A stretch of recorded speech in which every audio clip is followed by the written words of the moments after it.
اعوذ باللہ من الشیطان الرجیم بسم اللہ الرحمن الرحیم۔ جو شخص یہ چاہتا ہے کہ وہ عذاب الہی سے بچ جائے اور ثواب اور رحمت کو پالے اور جنتی ہو جائے، اسے چاہیے کہ وہ اپنے آپ کو دنیاوی خواہشات سے روکے اور دنیا کے آلام اور مصائب پر صبر کرے۔ رب العالمین کا سورہ آل عمران میں ارشاد ہے، واللہ یحب الصابرین، اللہ رب العزت صبر کرنے والوں کو محبوب رکھتا ہے۔ سورہ بقرہ میں ارشاد فرمایا، یا ایھا الذین آمنوا استعینوا بالصبر والصلاۃ، اے ایمان والو صبر اور نماز کے ذریعے سے مدد طلب کرو، ان اللہ مع الصابرین، اللہ رب العزت صبر کرنے والوں کے ساتھ ہے۔ اور پھر یاد رکھیے گا، صبر کی کئی اقسام ہیں۔ اللہ رب العزت کی اطاعت پر صبر کرنا، حرام چیزوں سے رک جانا، یہ بھی صبر ہے۔ تکالیف پر صبر کرنا، ہمیں یہ چاہیے کہ ہم رب العالمین کی طرف سے آنے والی آزمائش پر صبر کریں اور زبان سے شکر ادا کریں، کیونکہ رب العالمین نے قرآن مجید فرقان حمید کے اندر اس بات کا ذکر کیا ہے کہ وہ انسان کی آزمائش مال و دولت کے ذریعے، اولاد کے ذریعے، کھانے پینے کے ذریعے سے فرماتا ہے۔ لہذا بندہ مومن کو چاہیے کہ وہ ہر آنے والی تکالیف پر صبر کرے۔ اور پھر رب العالمین کا بیمار بندے پر انعام و اکرام کیا ہے، ان پر اپنی رحمت کی حد کیا ہے۔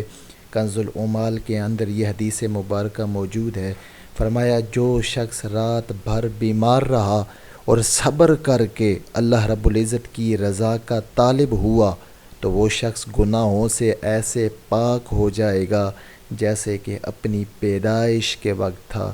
فرمایا اسی لیے جب تم بیمار ہو جاؤ تو عافیت کی تمنا نہ کرو۔ شعب الایمان کے اندر یہ حدیث مبارکہ موجود ہے، معاذ بن جبل راوی ہیں، جب بندہ مومن کسی بیماری میں مبتلا ہو جاتا ہے تو اس کے بائیں شانے والے فرشتے سے کہا جاتا ہے اس کے گناہوں کو لکھنا بند کر دو، اور دائیں شانے والے فرشتے سے کہا جاتا ہے اس کے نامہ اعمال میں وہ بہترین نیکیاں لکھو جو اس سے سرزد ہوئی ہیں۔ اسی کتاب کے اندر ایک اور حدیث مبارکہ موجود ہے، فرمایا جب کوئی بندہ بیمار ہو جاتا ہے تو اللہ رب العزت اس کی طرف دو فرشتے یہ کہہ کر بھیجتا ہے کہ دیکھو ذرا میرا بندہ اس حالت میں کیا کہتا ہے۔ اگر بیمار الحمدللہ کہتا ہے تو فرشتے اللہ رب العزت کی بارگاہ میں جا کر عرض کرتے ہیں کہ تیرا بیمار بندہ الحمدللہ کہہ رہا ہے۔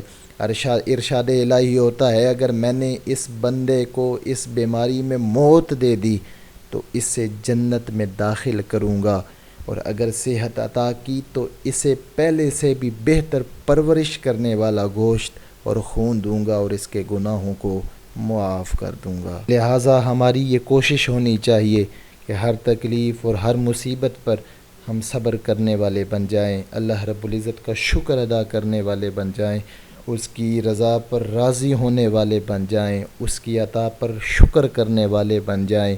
معجم الکبیر کے اندر حدیث قدسی موجود ہے، اللہ رب العزت ارشاد فرماتا ہے جو میری قضا پر راضی نہیں، میرے فیصلے پر راضی نہیں، میری عطا پر شکر نہیں کرتا، وہ میرے سوا کوئی اور رب تلاش کرے۔ ہمیں ایسا رحیم، ایسا کریم کہاں مل سکتا ہے؟ وہ خود قرآن کے اندر ارشاد فرماتا ہے، اللہ لطیف بعبادہ، اللہ رب العزت اپنے بندوں پر مہربان ہے۔